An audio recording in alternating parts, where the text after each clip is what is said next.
Hey everybody, my name is Chris and I'm a tutor here at Chegg.com.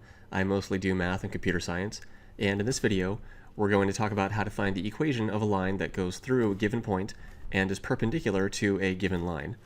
Alright, so in general, when we want to find the equation of any line, then what we need are two things. So we have to have any point on the line, and we have to have the slope of the line.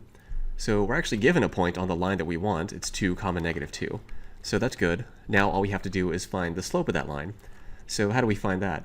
Well, we're told that the line we want is perpendicular to this line here. And what's true about perpendicular lines?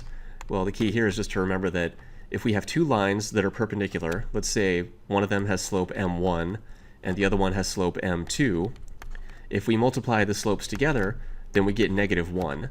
Okay, so this is what happens if we have two perpendicular lines with slopes m1 and m2. Multiply the slopes together and you get -1. So how does that help us? Well, so we have this equation of the line that's perpendicular to the line we want. So if we can find the slope of this line, the slope of the line represented by this equation here, then we could just use this fact to get the slope of the line that we want. Alright, so let's go ahead and do that. Now to figure out the slope of this line, let's go ahead and put this into y equals mx plus b form.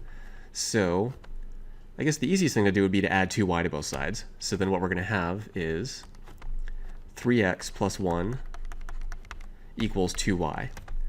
Now I'm going to go ahead and swap the sides. So I'll just say 2y equals 3x plus 1. There's no real need to do that. It doesn't actually matter whether I do that or not. It's just more custom, more standard to have the y on the left side. So maybe this will be a more familiar form to you and hopefully make it easier to follow along. So anyway, 2y equals 3x plus 1. Let's go ahead and divide both sides by 2. And then that's going to give us y equals 3/2 x plus 1/2. So what's the slope? Well, this is y equals mx plus b form. So the slope is this right here. Okay, so the slope of the line that's perpendicular to the line we want is 3/2. So this line here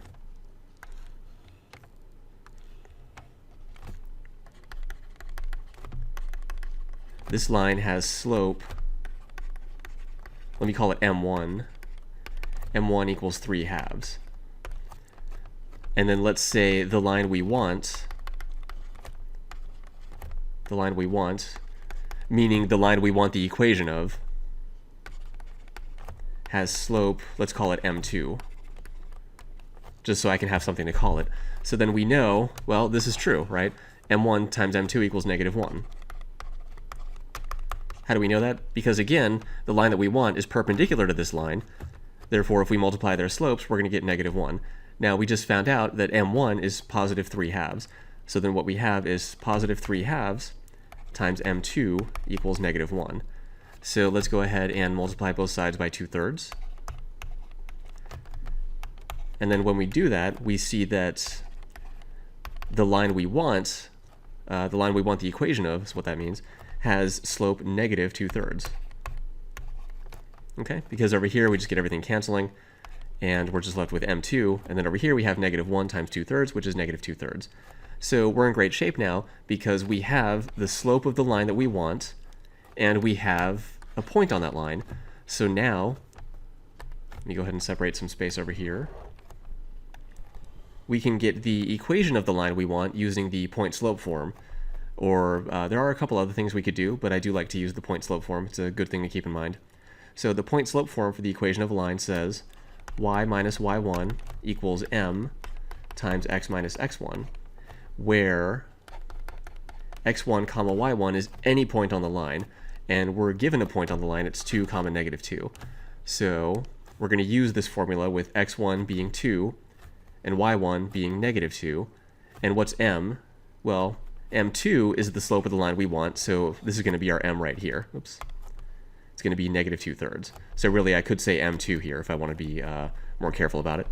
So y minus -2 equals -2/3 times x minus 2. Okay, so all we did was just use this as our x1, this is our y1, and this -2/3 is our m2 in this formula right here.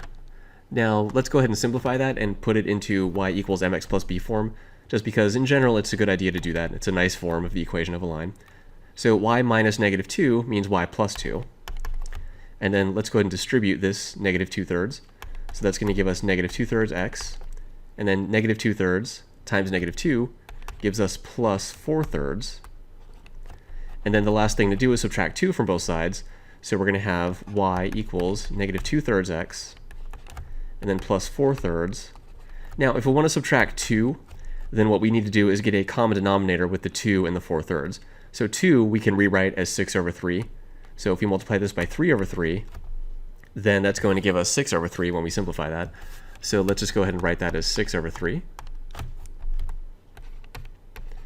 And I'm pretty much out of space over here. So let's fix that just to make it more legible. So I'm just going to write the final answer over here. So this is plus 4/3 minus 6/3, because remember we had a minus 2 right here. Because we have a plus 2 over here, subtract 2 from both sides, that's where this minus 6/3 comes from. And then we end up with y equals negative 2/3 x plus 4/3 minus 6/3 gives us minus 2/3. And that is the final answer. So this is the equation of the line that goes through the point 2, negative 2, and is perpendicular to this given line right here. All right, so this has been an example of finding the equation of a line perpendicular to another line. I hope you found it helpful, and thank you for watching.